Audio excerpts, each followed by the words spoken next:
कुछ जगहें ऐसी होती हैं जहां मौत भी सोचकर कदम रखती है, और अगर उस रात उस जगह कोई अधूरी विधि हो जाए तो फिर वहां इंसान नहीं बचता। कुरु कुरु स्वाहा। ओम ह्रीं क्लीं चामुंडाय विच्चे मम वश्यं कुरु कुरु स्वाहा। ओम ह्रीं क्लीं चामुंडाय विच्चे मम वश्यं कुरु कुरु स्वाहा। ये कहानी है तांत्रिक की अधूरी विधि की। महा अमावस्या की रात थी और ये लड़का नहीं जानता था कि आज वो सिर्फ खून नहीं, अपनी आत्मा उठाकर लाया है। घने जंगलों के बीच से होकर बहने वाली काली नदी के किनारे बना वो शमशान घाट आम दिनों में भी वीरान कहता था, लेकिन आज की रात वहां का सन्नाटा चीखने जैसा लग रहा था। आज साल की सबसे रहस्यमयी रात महापूर्णिमा थी। शमशान के ठीक बीचों बीच अघोरी भैरवनाथ बैठा था। उसके शरीर पर चिता की ताजी भस्म यानी राख मली हुई थी और उसकी आंखें अंगारों की तरह दहक रही थीं। उसके सामने उसका चेला केशव थर थर कांप रहा था। केशव के हाथों में एक मिट्टी का कलश था जिसमें ताजा खून भरा था। केशव, भैरवनाथ की भारी आवाज शमशान की खामोशी को चीरती हुई गूंजी। कांपना बंद कर मूर्ख, आज की रात डर की नहीं जीत की है। केशव ने लड़खड़ाती जुबान में कहा। गुरुजी, मुझे बहुत डर लग रहा है। हवा में कुछ अजीब सी भारीपन है। मुझे लगता है हमें ये विधि नहीं करनी चाहिए। गांव वाले कहते हैं कि आज की रात यहाँ पिशाच राजा का पहरा होता है। भैरवनाथ जोर से हंसा। उसकी हंसी सूखी और डरावनी थी। पिशाच? अरे पागल, आज की साधना के बाद मैं खुद पिशाच और प्रेतों का स्वामी बन जाऊंगा। मृत्यु मुझे छू भी नहीं पाएगी। मैं मृत्युंजय बन जाऊंगा। भैरवनाथ ने अपने सामने जमीन पर सिंदूर और हड्डियों के पाउडर से एक जटिल मंडल बनाया हुआ था। मंडल के चारों ओर 7 खोपड़ियां रखी थीं और हर खोपड़ी के ऊपर एक दिया जल रहा था। दियों की लौ पीली नहीं बल्कि अजीब सी नीली थी। भैरवनाथ ने अपनी लाल आंखें केशव पर गड़ाईं। सुन केशव, विधि शुरू होने वाली है। नियम याद है ना? जब तक मैं मंत्र पढ़ रहा हूँ तुझे मंडल के बाहर पहरा देना है। चाहे जो भी हो जाए, कोई भी आवाज आए, कोई भी अपना दिखाई दे, तुझे पीछे मुड़कर नहीं देखना है और ना ही मंडल के अंदर कदम रखना है। एक गलती और हम दोनों का अस्तित्व मिट जाएगा।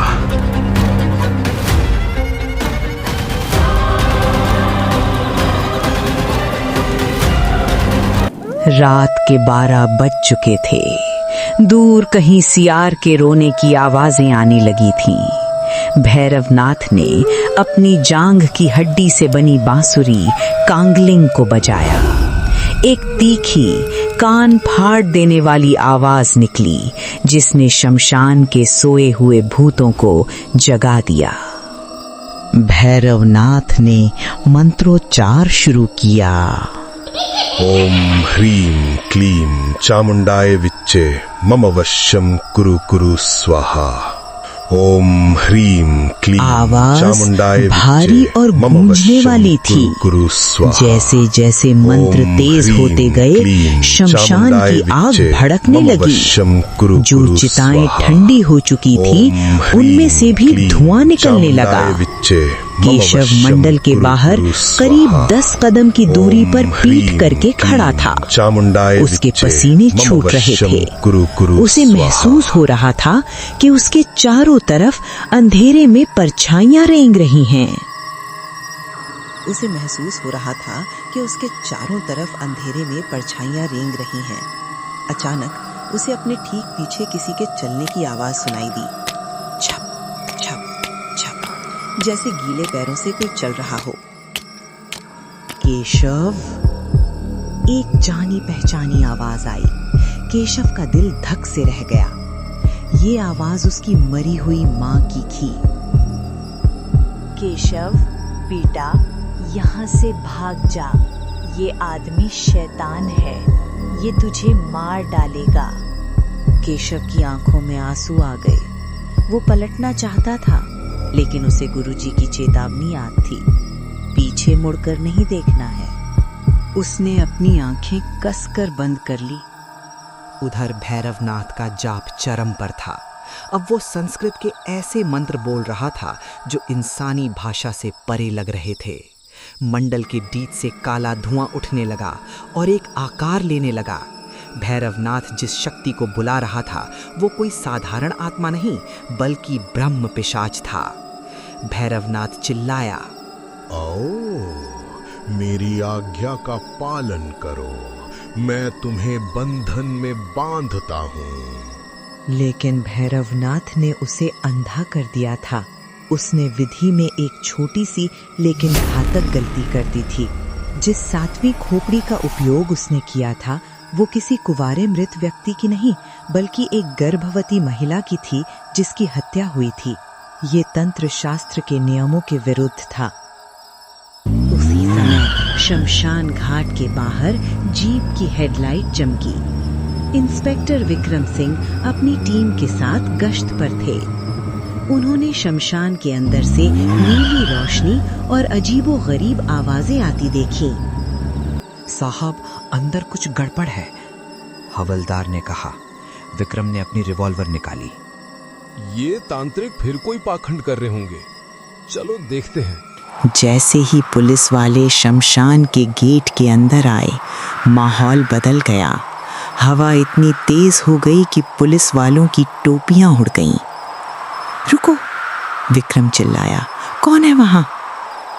पुलिस, केशव चिल्लाया और अनजाने में वो पीछे मुड़ा और दौड़ने के लिए एक कदम बढ़ाया। यही वो पल था जब कयामत आ गई। केशव का पैर मंडल की बाहरी रेखा पर पड़ गया। रेखा मिट गई। भैरवनाथ जो गहरे ध्यान में था अचानक चीखा। मंडल टूटते ही जो काला धुआं अब तक भैरवनाथ के मंत्रों से बंधा हुआ था वो आजाद हो गया। और सिर्फ वो एक धुआं नहीं, बल्कि शमशान की हजारों अतृप्त आत्माएं जिन्हें भैरवनाथ ने जबरदस्ती बुलाया था, अब बंधन मुक्त थीं।